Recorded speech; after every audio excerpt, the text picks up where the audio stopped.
ठाकुर जी आ जाएं वो रास है, जिस दिन गुरुदेव मिल जाएं वो रास है, जिस दिन शरणागति हो जाए वो रास है, जिस दिन ठाकुर जी का स्वप्न अनुभव हो जाए वो रास है, जिस दिन बिना प्रयास अनायासी आपके घर पर धाम से प्रसाद।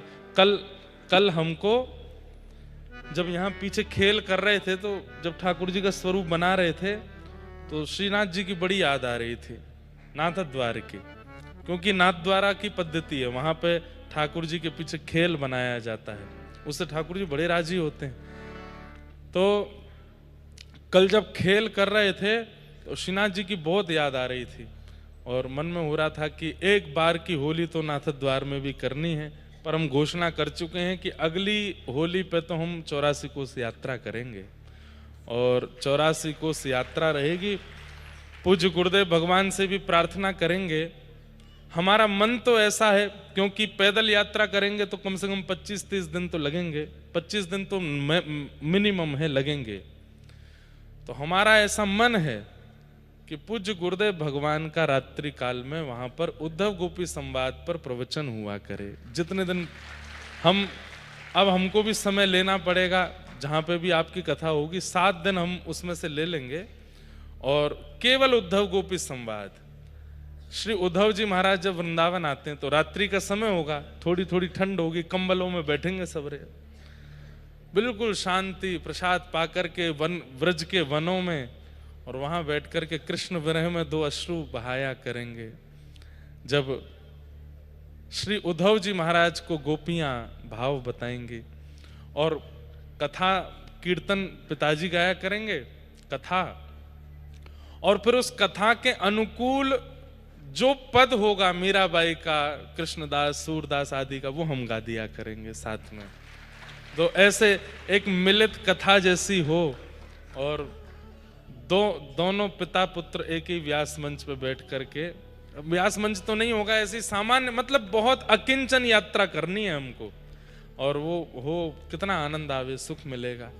अगली होली तो ऐसे करनी है, एकादशी के दिन विश्राम हो यात्रा, और फिर होली उत्सव हम लोग ऐसे ही करेंगे। और लेकिन उसके अगली बार यानी कि 2028, वैसे तो समय दे चुके हैं किसी को, लेकिन प्रार्थना करेंगे 2028 में होली महोत्सव नाथ द्वार में हो, श्रीनाथ जी के चरणों में हो, और वहां श्री जी बाबा का सुंदर मनोरथ दर्शन रोज किया करेंगे, खेल का दर्शन वहां हो। तो कल जब मैं खेल कर रहा था पीछे साथ में कुंवर भैया, हम लोग जब प्रिया प्रियतम का स्वरूप बना रहे थे तो इतनी याद आई श्रीनाथ जी की। तभी एक वैष्णव, जब मैं यहाँ से जा रहा था तो एक वैष्णव आए, बोले महाराज जी आपके लिए कुछ लाए एक भेंट। मैंने कहा दो। तो बोले श्रीनाथ जी और नवनीत प्रिया जी के गालों का प्रसादी गुलाल है, आपके लिए लाए। जैसे ही दिए मेरा मन इतना प्रसन्न, मैंने कि भैया जो इच्छा थी चित्त में वो पूर्ण हुई। तो ऐसे भाव है। मधुर रास बिहार ठाकुर जी ने किया। तत्पश्चात अब मैं केवल सूची मात्र कह दूं एक बार, ताकि कथा को विश्राम क्यों, क्योंकि उत्सवात्मक कथा है, यहाँ तो एक ही विषय चले वही आनंद है, पर विश्राम कर देते हैं। ठाकुर जी ने 5 विहार किए, ये इस पर भी कभी चर्चा करनी है हमको। 5 विहार वृंदावन में, रास बिहार के साथ साथ 5 विहार और हुए, उनका वर्णन है यहाँ पर। ठाकुर जी ने तत्पश्चात युगल गीत का वर्णन आता है, गोपियां भगवान के स्वरूप का वर्णन करती हैं। यहाँ नारद जी ने कंस को जाकर के संकेत किया, कंस ने व्यवस्था करके ठाकुर जी को उग्रसेन अक्रूर जी के द्वारा मथुरा बुलवाया।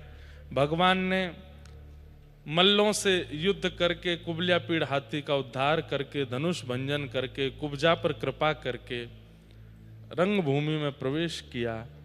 मल्लानां वशनिर्णिनां नरवर स्त्रीणां स्मरो मूर्तिमान गोपानां स्वजनो सतां क्षितिभुजां शास्त्रा सुपित्रो शिशुः मृत्युर्भोजपतिर्विराट विदुषां तत्त्वं परं योगिनां वृष्णीनां परदेवतेत विदितो रंगम गतः साग्रज। एक बात स्पष्ट होती है, इधर देखिए सब लोग, ठाकुर जी का स्वरूप कैसा है।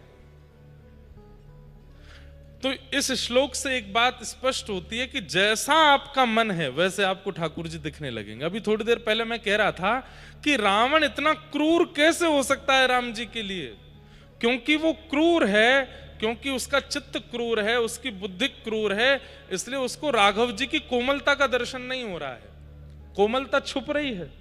व्यक्ति अपने, भैया यहां चर्चाएं मत कीजिए, ओ भैया देवताओं ने बाहर जाइए, यहां से कथा के बीच में यहां चर्चा नहीं करो। ध्यान से सुनिए, हम जैसे बन जाते हैं वैसे हमें ठाकुर जी दिखने लगते हैं। अगर लोभ हमारे चित्त में ज्यादा है ना, लोभ की मात्रा ज्यादा है, तो कहीं ना कहीं ठाकुर जी का अत्यंत सौंदर्य रूप हमको दिखाई नहीं देगा। अब राधा रमण जी इतने प्यारे हैं, कौन देख करके उनको बावला नहीं हो, लेकिन फिर भी हजारों लाखों लोग जाते हैं, उनको देख करके स्थिति जिसकी स्थिर हो जाए वो 100 ही होते हैं। बाकियों पे क्यों नहीं हुई? क्योंकि उनका चित्त इतना पवित्र नहीं है। आपके चित्त में काम यदि ज्यादा है तो फिर आपको ठाकुर जी का ऐश्वर्य दिखाई देगा, उनका ममत्व, उनकी करुणा दिखाई नहीं देगी। आपके चित्त में क्रोध ज्यादा है तो ठाकुर जी का प्रसाद दिखेगा, सजावट दिखेगी, ठाकुर जी नहीं दिखेंगे। ठाकुर जी खड़े भी होंगे तो आपके नेत्र उन पर स्थिर नहीं। कई लोग आते हैं, वो दर्शन करने के लिए जब आते हैं तो दर्शन करते समय उनको पता नहीं क्यों बहुत विचित्रता जैसी लगती है, जल्दीबाजी लगती है। कथा में भी बैठे रहेंगे तो चित्त जैसा होता है लोगों का, वैसे कथा लगती है उनको। कथा में अगर ऐसी बात हो तो ही उनका मन लगता है, नहीं तो उनका मन नहीं लगता फिर उनका मन, क्योंकि चित्त वैसा नहीं है। अब संध्या काल में यहाँ उत्सव होता है, उत्सव में हम आप सब लोग बैठ करके यहाँ पर प्रेम से सब लाल जी का उत्सव मनाते हैं। उस समय आप सब लोग दर्शन करते हैं। कई लोगों का उसमें भी रुचि नहीं होती, क्या उत्सव करना, ठीक है ठाकुर जी दिख गए, पर्दा खोले, चले गए। अब आगे उत्सव में क्या हुआ उस देखने तक उनकी इतनी स्थिरता नहीं है चित्त में। तो जैसा हमारा स्वभाव व्यवहार बनता है वैसे ठाकुर जी हमको अनुभव होने लग जाते हैं। अब महाकाल भगवान हैं तो शिवलिंग, लेकिन कई लोग होते हैं वो उनको देख करके उनके हाथ पैर शिविर करने लगते हैं, नेत्रों से अश्रु आने लगता है। और कई लोग होते हैं वो केवल देख करके दर्शन करके चले गए, कोई फर्क नहीं पड़ा। क्यों? वही एक ठाकुर है, तो फिर इतनी विचित्रता क्यों? स्वभाव के अनुरूप ठाकुर जी का रूप हो जाता है। नवकंज लोचन कंज मुखकर कंज, ये तुलसीदास जी के हृदय के ठाकुर जी, उनको ऐसे दिख रहे हैं, पर ऐसे रावण को नहीं दिख रहे हैं। तो वही बात यहां पर स्पष्ट कर रहे हैं कि बड़े बड़े मल्लों को जब श्री कृष्ण रणभूमि में प्रवेश कर रहे हैं मथुरा में, तो बड़े बड़े पहलवानों को ठाकुर जी पहलवान ही लग रहे हैं।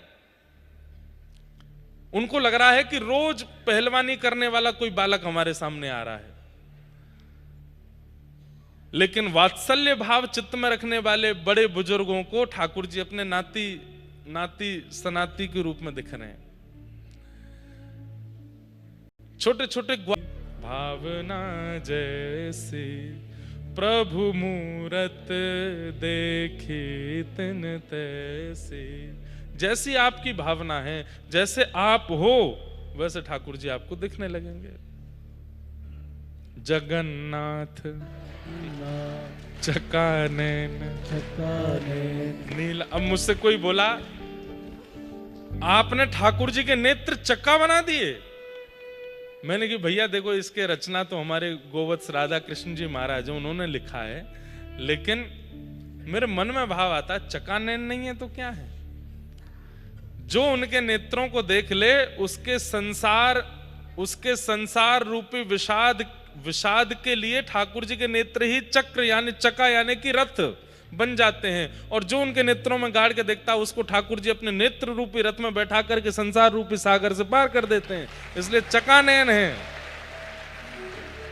जाकी रही भावना जैसी प्रभु मूरत। अब कोई जगन्नाथ जी को देख कर ये कैसे भगवान, इनके नाक तो है नहीं, होठ तो है नहीं, यहाँ चुबुक तो है नहीं, ठोड़ी तो है नहीं, कान तो है नहीं।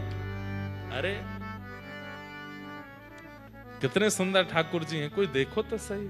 जगन्नाथ चकानैन जगन्नाथ चकानैन नीलाचल वारे तू न समा।